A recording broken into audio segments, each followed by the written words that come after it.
Housewarming gifts starts at $30,000. If you can't afford that, then leave. At the entrance to our eldest son and his wife's new home, that's what our daughter-in-law, Ellie, blurted out to us. At that moment, all the past incidents flashed before my eyes. This daughter-in-law, things are not going to work between us. I thought to myself from the bottom of my heart. We were there, standing frozen at the entrance. Looking up at my husband, Tom, I saw he was too appalled to even speak. "Shall we go home?" I murmured, and Tom nodded. As we turned to leave, Ellie laughed triumphantly, watching us go. Little did she know, her time to laugh wouldn't last much longer. I'm Susan, a 63-year-old housewife. Up until I was 60, I worked an administrative job at our local church. Now, I teach crafts from home, something I've been doing since my younger days. Tom took early retirement from his company and now teaches local gardening courses, something that started as a hobby. We're both doing what we love. It's a comfortable life, you could say. We have just one son between us. Our eldest and only son, Joe, has been called a child prodigy since he was little. Though neither Tom nor I had much in the way of formal education. But my late father-in-law was a college professor, so perhaps it's genetic. Answering difficult questions and feeling out of our depth was the norm for us. At a young age, Joe always said he wanted to become a doctor one day, and with his brains, he easily achieved his dream. Admittedly, sending him to medical college was expensive, and there was a time we really had to cut back on living and food expenses. But we did it all for Joe's dream. Now, Tom and I can look back on those days and laugh. Funny how things turn out. Joe, now a doctor, lives about an hour away from our home in the next city over. He's working at a university hospital and seemingly always busy. The thought of him working hard all alone makes us worry. We hoped he'd marry soon to put our minds at ease. Though we never said as much directly, it was our heartfelt wish. Our wish came true recently when Joe married Ellie, a nurse he met at the same hospital, and right now they've been married for 3 years. It's sad he doesn't come home much because of work, but we're happy he's not alone anymore. That's what we thought, at least. But now, our calm lives are troubled by this very daughter-in-law, Ellie. It was a complete surprise when Joe told us he was getting married. I always told him to bring any girlfriend home whenever he had one, and Joe had brought home girlfriends before. But we had never met Ellie before this. Of course, he had not even introduced her to us. Getting married out of the blue? Didn't even know you were seeing someone. Is there some reason you're rushing into this? I asked Joe, noticing his unusual demeanor. Joe hesitated, unusually. It was clear he was hiding something. Is she pregnant? My maternal instincts kicked in, and upon pressing him. Yeah, that's the situation, Joe reluctantly admitted. His tone suggested he wasn't quite at peace with the news. What? You can't be wishy-washy about this. She must be feeling so insecure. You need to step up. You're going to be a father. I couldn't help but raise my voice at Joe's indecisive behavior. I didn't raise him to be the kind of man who gets a woman pregnant and then hesitates. Yeah, you're right. It's my child, after all. I have to take responsibility. Joe seemed to come to a decision as he said this. I remember feeling relieved that my son wouldn't turn out to be the worst kind of man. The wedding preparations were a whirlwind after that. Ultimately, we met Ellie for the first time on the day of the wedding. Despite our requests to meet her, she never came, claiming early pregnancy concerns. I worried whether morning sickness was to blame and asked Joe about it. But he just said, "She's doing fine." Yet, despite not visiting us, I heard rumors of her traveling around for pre-wedding trips and bachelorette parties. Thinking of her marrying Joe made me apprehensive about their future. Finally, on the wedding day, we came face to face with Ellie. She greeted us with a friendly smile, but there was no apology for not coming to see us. Moreover, she didn't even try to introduce us to her parents. Was it ignorance or something else? I was astonished and nudged Joe to somehow make introductions with Ellie's parents. Then another nerve-wracking incident occurred. I had heard that both of Ellie's parents were local government officials. I imagined they would be dignified people given their serious jobs, but my assumption was quickly proven wrong. "I'm sorry for the late introduction," I said, and to that Ellie's mother responded, "That's true indeed." I doubted my ears for a moment. Tom stiffened for a second too, probably shocked. I pulled myself together and inquired about the baby. It was partly Joe's responsibility that Ellie got pregnant before marriage. I also heard that Ellie had to quit her job as a nurse due to the pregnancy and marriage, so I felt a certain responsibility. However, what Ellie's mother told me was shocking. Ellie wasn't pregnant at all. She said it was a fake pregnancy, laughing. I had never heard such a thing. Panicked, I confirmed with Joe. "What?" He too was surprised. Suspicions arose that maybe he knew it was a fake pregnancy from the start. But today was the wedding day. Even if that was discovered, it was too late. Joe sighed as if giving up. "I was planning to propose sooner or later, anyway." Joe looked slightly gloomy at the thought that his marriage was starting with a lie. A little distance away, Ellie was innocently chatting with her friends. I could overhear her boasting to her friends that she became a nurse to marry a doctor.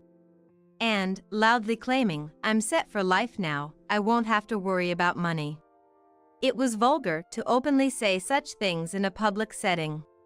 It sounded as if Joe's only appeal was his wealth. This was beyond unreasonable.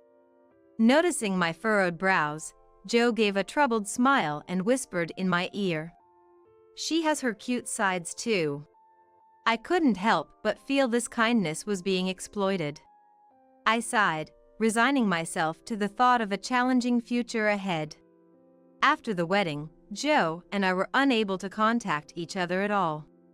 Ellie forcefully had Joe's previous mobile phone plan canceled and changed his number. It was later revealed to me that Ellie had set my number to be blocked on the mobile phone.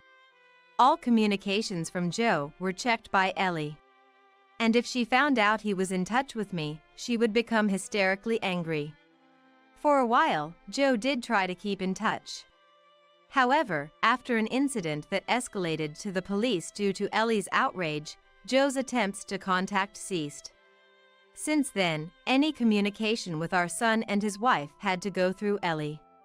Ellie continued actions that gradually drove a wedge between Joe and me. She seemed to get along well with her own parents. Joe reminisced about how troublesome it was having Ellie's parents accompany them everywhere when they were newlyweds. One story was about their honeymoon. They didn't go on their honeymoon right after the wedding. It was initially postponed because Ellie was pregnant. After the wedding, Ellie nonchalantly explained to Joe for the first time that the pregnancy was fake and there was no baby. If it was the first time Joe heard of it, it must have been a shock, so maybe it was good they had some time to adjust. Immediately after revealing there was no pregnancy, "Let's go on a honeymoon," she begged Joe, as he told me.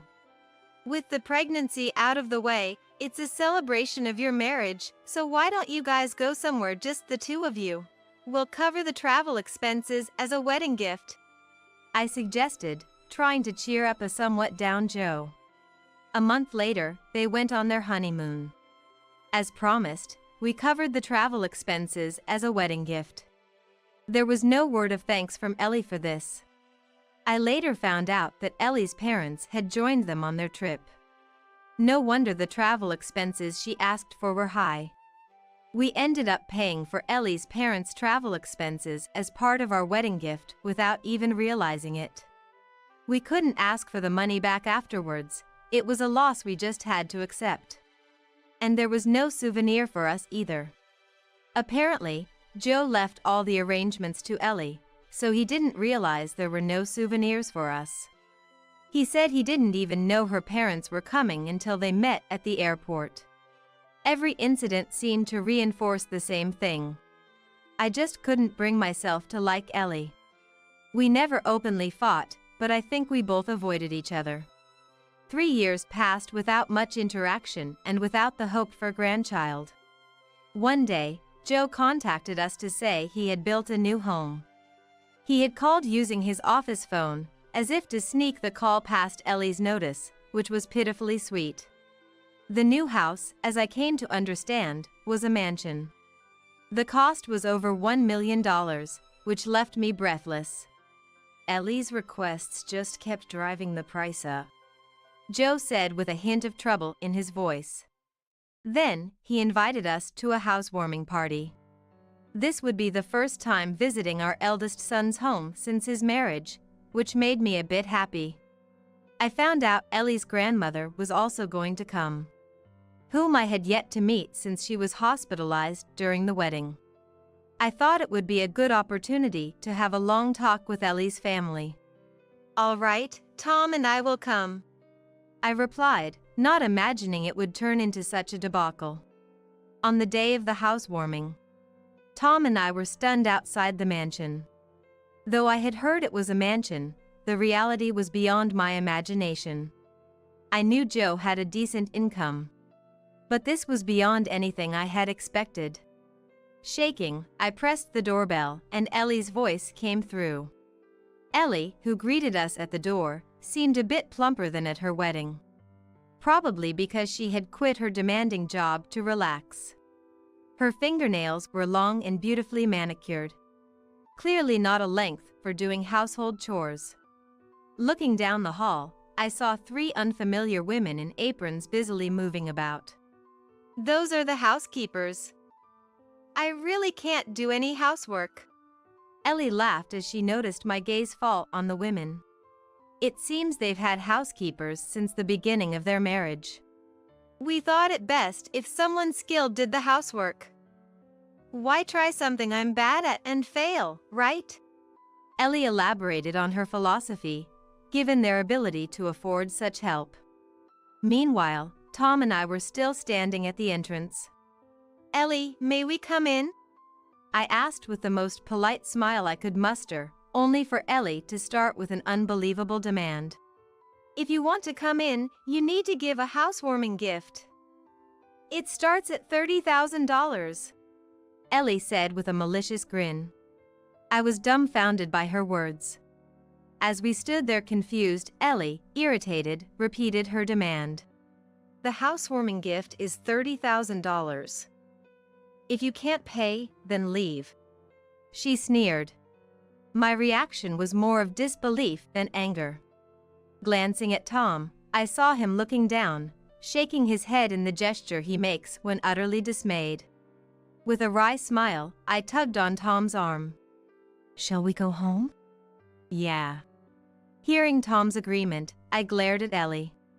She didn't seem fazed in the slightest. "We're leaving then. Just so you know, this means we're cutting ties. Consider this an estrangement," I said as we left the mansion. Ellie didn't realize the gravity of my actions. I could hear her laughing behind us. "What a wasted trip," I said to Tom on our way back. "Indeed," he agreed. I felt drained, terribly exhausted. We never got to see Joe, which was my only regret. I think it was about 20 minutes into our drive when my mobile phone rang. It was Ellie. Perhaps she had more to say. Though reluctant, I answered. "Hello? Is there something else?" I asked coldly, and then I heard sniffling and sobbing from the other end. It sounded like Ellie was crying like a child. "Ellie, are you crying?" It wasn't out of concern, just a question. "Susan, please come back. I'm begging you." Her tone had completely changed, making me pull the phone away from my ear in shock. Her screaming and pleading were more off-putting than surprising.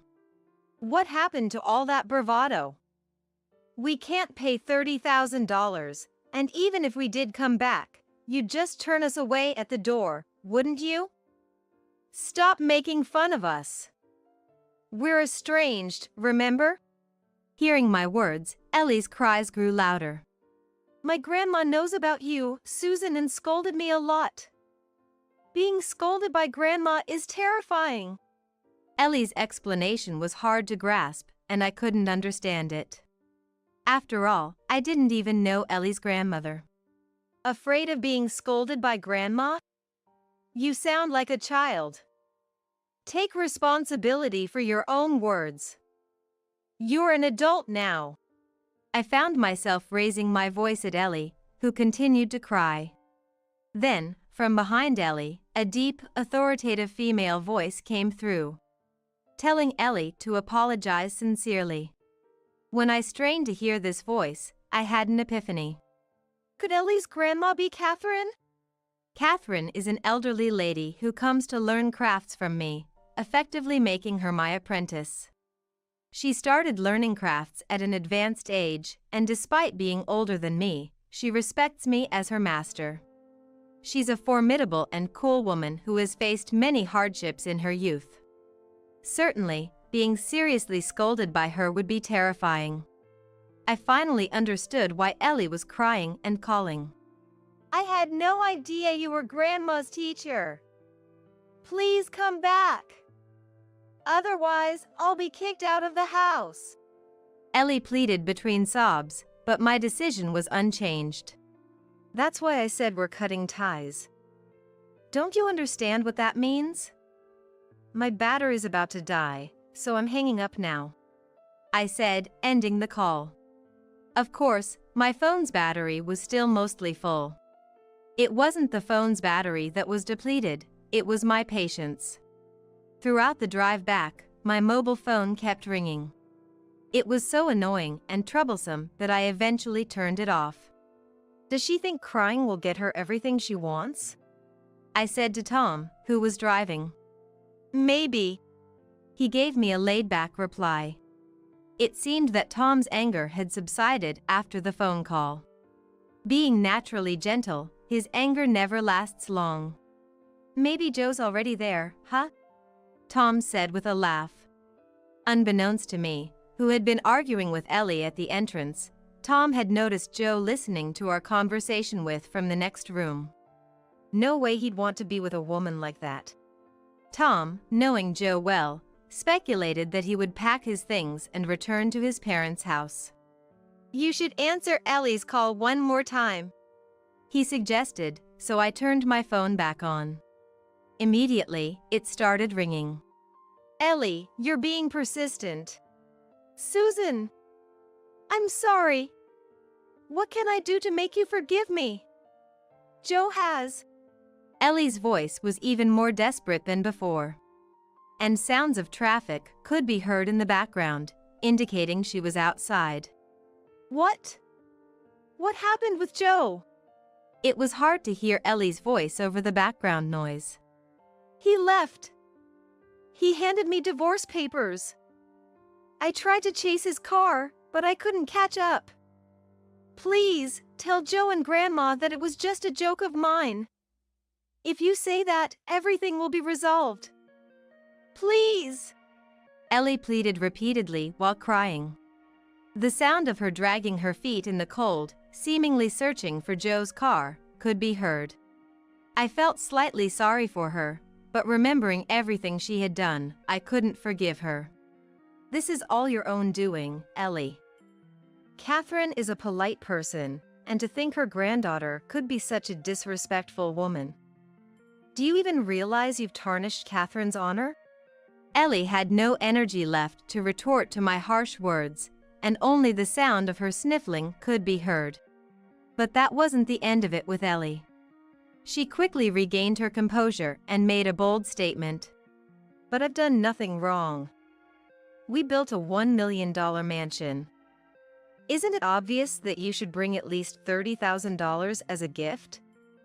Aren't you the ones being unreasonable? don't you think cutting ties over this is shallow? Ellie's complete lack of remorse astounded me. I couldn't understand how she could claim to be blameless in this situation. It's clear that Ellie and I will never understand each other.